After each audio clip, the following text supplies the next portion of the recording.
How about that sexy video? They just don't show you diving. They show the dripping. He's not the wet dripping today. down the kind of crazy.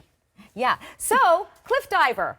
How do you become a cliff diver? One day you say, I'm just going to jump off this crazy cliff. Yeah, that's definitely not how it happens. You got to work your way up slowly, time after time. And it starts in the pool. Most cliff divers these days have a very significant background in traditional springboard and platform diving, which is what I did myself. I didn't take my first cliff dive until I was 21 years old.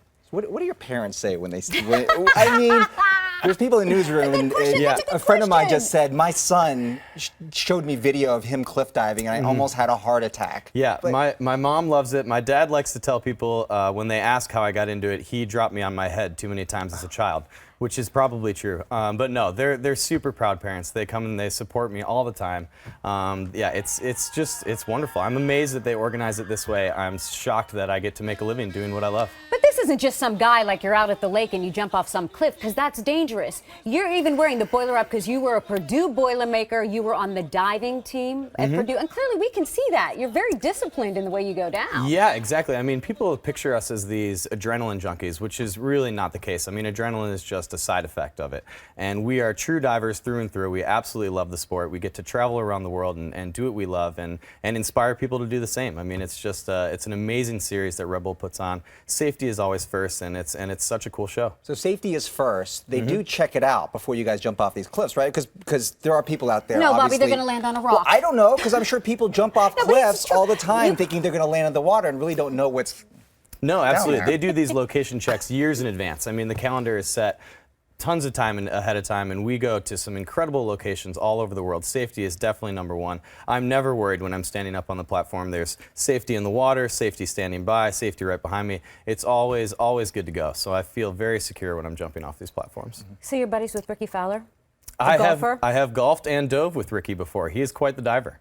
Ricky Fowler, the golfer, he's the golfer who wears the Puma orange. There, that's a good shot. There it is. There he is right there. So Ricky's very good. I mean, he just golfed in the Masters. Yeah. So you and Ricky did a sort of switch off? We did. We did an athlete-to-athlete combo called Dive and Drive. This is in the Hills Golf Resort near Possum Kingdom Lake, where we had our competition last year. Whoa, and whoa, it will look at be Ricky in his happening- diving outfit.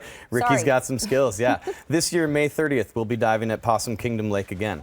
The third stop of the Red Bull Cliff Diving World Series. And this was such a fun clip to do. Ricky was such a sport. I mean, I feel like if you ask most professional athletes in mainstream sports in America to throw a Speedo on and go cliff diving, they'd be like, maybe not. But this goes to what you talked about, Bobby, because we're looking at something. Now, you know this area, and you know that's safe enough to jump into, right? But, I mean, we do stories about kids who jump off of rocks like this at lakes. Yeah, unfortunately, cliff diving does have some accidents. It's really just poor preparation and not taking the proper safety measurements when doing it. As long as you check it out and you go through your safety checklist, it is a safe extreme sport, and you can do it properly. You just have to do the right precautions. So you're giving Fowler some tips there. What do you tell the the average diver, a person who doesn't really dive? What's the key to a decent dive? I mean, the key is definitely starting low. You don't want to go too high too fast. So start low. On the springboard? Yeah, the springboard's in the pool if you can. If you're out at the lake, you can start low on rocks and slowly work your way up. But yeah, you just want to keep your body loose in the air. We always say knees to the side,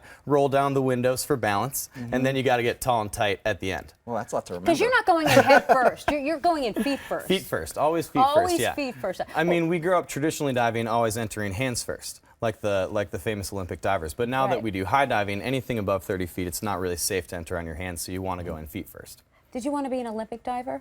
I did. It's been a dream of mine my entire life, and now that FINA, the Olympic Aquatic Organization, is actually pushing to get us in the Olympics. Cliff diving. Cliff diving. Next year in Rio should be exhibition, and then 2020 in Tokyo we'll have an official event. Maybe you can get there as the Rio exhibition? That's the hope, yeah. I mean, cliff diving is still a pretty small sport right now, so we've got a really good group of Americans. The USA is actually the #1 country team right now. It's an individual sport, but we are categorized by our countries, and the women swept the World Cup last year. You couldn't have just stuck to springboard or platform diving, or You know, if it wasn't enough. Did you talk to his mother or something? No, it's like, what's going on with that? you know, if you have that competitive edge to you, side to you, I mean, I'm certain Well, it's Red Bull. I mean, right. Red Bull's extreme, right? What's it like being a Red Bull athlete? Because that's kind of a different type of athlete. Oh, sort of. absolutely. Yeah. Red Bull is a one-of-a-kind company, and they have really just made my dream life come true. I mean, But I get to how do did what the I love. fans take you, the Red Bull sports fans? It's great. I mean, we're heroes in other countries all around the world. It's like we're rock stars for a day. You get to stand out on this platform, look at this amazing scenery. People are going nuts for you. You just get to do what you love and perform for them and hang out with your friends. I mean, it's an absolute blast. Enjoy it. And so you're saying you're going down to where next? So our season starts off the 25th of April in Cartagena, Colombia, and then we'll be traveling all over Europe. We touch down in Russia a little bit. Our one stop in the United States is Possum Kingdom Lake, May 30th. Where is that? It's about 2 hours west of Fort Worth. That's right. Yeah, it's an amazing location, tons of fun on the water, plenty of boats, partying. It's a super cool event. Anybody that wants to, please come down. Sounds like your life is a party. Traveling around the world, Girls getting on party screaming boats, at you in your Speedo. walking around in a Speedo. You do still have to train quite a bit, though. We put the time in. Oh, you don't just look like that naturally? No, it doesn't just happen. Yeah, Oh. you do have to All do right, it. if you can't make it out to Texas on May the 29th to 30th, the event will be airing later on Fox Sports 1. And stay tuned to redbullcliffdiving.com for more details on the air date. David Colturi, it's been really fun talking to you. Thank you so much Awesome. for having me in Yes. studio. This Good has luck been on the great. competition. I think Bobby's traumatized. I think you guys could come diving with me sometime. I'm never putting on a swimsuit again in my life.